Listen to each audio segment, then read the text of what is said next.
why isn't there any sort of military action being contemplated?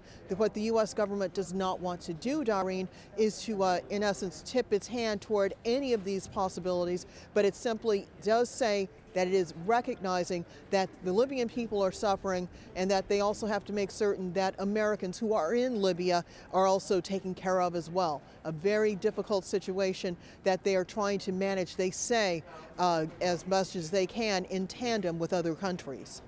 Yeah, and some people saying, Rosalind, that the United States has just been behind the curve in coming out and commenting not only on Libya, but previously on Egypt as well. Well, what the U.S. government will say in its defense is that each of the countries across the greater Middle East should be dealt with based on its own characteristics, based on developments within that particular country's borders, and not as part of some overarching doctrine. They say that what they are very keen to point out, however, is that what you have seen happening in Tunisia, to a lesser extent in Algeria and Bahrain, certainly in Egypt and now in Libya, is a sense of popular dissatisfaction with the way that the government in those countries has been operating, and that they want to first and foremost underscore what the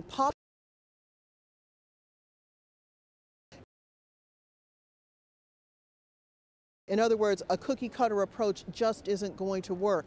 However, given that it has been extremely difficult for the international media to show the world what has been happening inside Libya, given that it's been very difficult for people who are inside country to be able to communicate what it is they are seeing and experiencing, this is a case where the U.S. government argues that it can't rush to judgment, even though it has reason to believe that there is a need for action.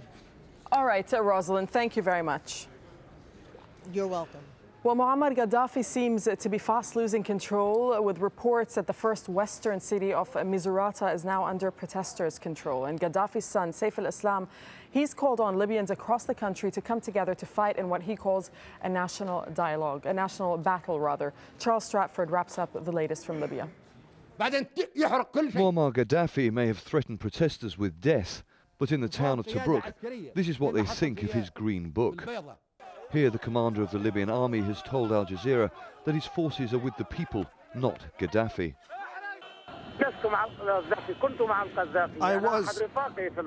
I was with him in the past, but the situation has changed. He's a tyrant. I've heard him in his speech. We're not separate. We're not secessionists. We're not asking for separation. Pictures like this serve to demonstrate the standoff that's now holding in Libya. The people of the uprising say victory will be theirs. This is the town of Misurata in western Libya, which has reportedly fallen to the opposition. If these new pictures are accurate, then they would seem to bear that out. But the country remains split. The international media is now beginning to find its way into Libya. These pictures show pro-democracy supporters celebrating their control of the city of Benghazi, but interpreting the direction events are heading in remains as difficult for people in the country as it does for the outside world. This video purports to show the aftermath of fighting on the streets of Tripoli between pro- and anti-Gaddafi forces. It's been widely reported from the capital in Benghazi that gangs of yellow-hatted militia have been given free rein to move house to house in the hunt for the opposition. Gaddafi's tactics have enraged even those who know him well. He's using mercenaries, not because he wants to use them, because he cannot use the army. He cannot use the armed forces of Libya because they are Libyans and they are faithful and honest people. They will not kill themselves, because killing their cousins and uncles and friends, it means that they are killing themselves. So he doesn't trust them. He doesn't trust even his own guard. Video emerges all the time demonstrating chaos and the danger which protesters often run headlong into. Here, for instance, there seem to be snipers on the roof of the building opposite. A small crack and a man goes down, shot in the groin. The latest rumour, again unverifiable unless it happens, is that Gaddafi has threatened to blow up his oil pipelines, which would bring havoc to a country already beset by poverty and would have ramifications on oil prices across the world. Charles Stratford, Al Jazeera. Well, the Secretary General of the UN, that's Ban Ki-moon, he's called for an end to the violence in Libya, and he had this to say from New York. Listen. We view the recent events in Libya with particularly grave concern. The current situation is unpredictable and could go in any number of directions, many of them dangerous. At this critical juncture, it is imperative that the international community maintain unity and act together to ensure a prompt and peaceful transition. We can talk to Kat Turner now for more on the UN's position, and she's joining us from New York. Kat, Ban Ki-moon there putting forward the view of the UN, but is there any will to take action?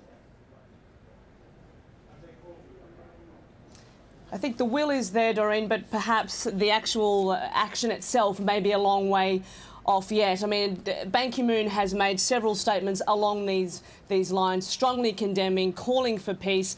I was at that press conference there where he was speaking. He took 5 questions only. There was talk about what do you have left in your ammunition? What can the Security Council do? It is time to do more than just strongly condemn and call for peace. Surely there must be some extra steps. And Ban Ki-moon, the Secretary-General, said we must carefully monitor the situation. We cannot act hurriedly, and we must act as one in the international community.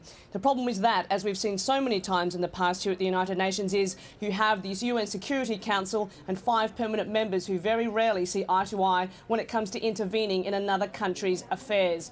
Namely, Russia and China have historically balked at sanctions, no-fly zones, anything which would, what they see as interfere in another country's affairs. So Ban Ki-moon will continue to put out these statements calling for peace. He himself had a 40-minute conversation with Colonel Gaddafi, and yet he is still in power, and yet the violence continues. So in terms of the will to act, that may be there, but the actual mechanisms in place at the United Nations would seem to suggest that any meaningful action might yet be some way off.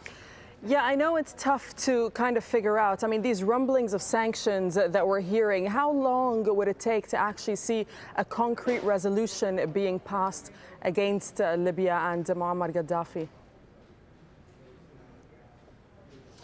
Well, in an ideal situation, you could be looking at a couple of days. What we're hearing is that yesterday's statement, not resolution, was because the UN Security Council just wanted to get something out there and so that there was political consensus. The people that we've been speaking to here say that's the first step. First, you have to get some unity here, and then you can start to discuss further steps, such as sanctions. But the problem with those sanctions is what will they be, how harsh will they be, and who will they affect, and who will they target? And once again, once you need that 5-vote consensus within the Security Council, there's going to be negotiations upon negotiations and deals, and usually what comes out is a very watered down version of what the international community is calling for. Yesterday here in New York, the United Nations Security Council took 3 hours just to agree on the wording of the statement, and we're hearing that China and some of the other countries blocked the first draft statement because they thought it was too harsh. So when it comes to wording, the UN Security Council often is at loggerheads. So in terms of sanctions, could be days, and simply when there's a situation like Libya, the international community is calling for action far more swifter than days when it comes to enforcing sanctions and other kind of measures against Libya.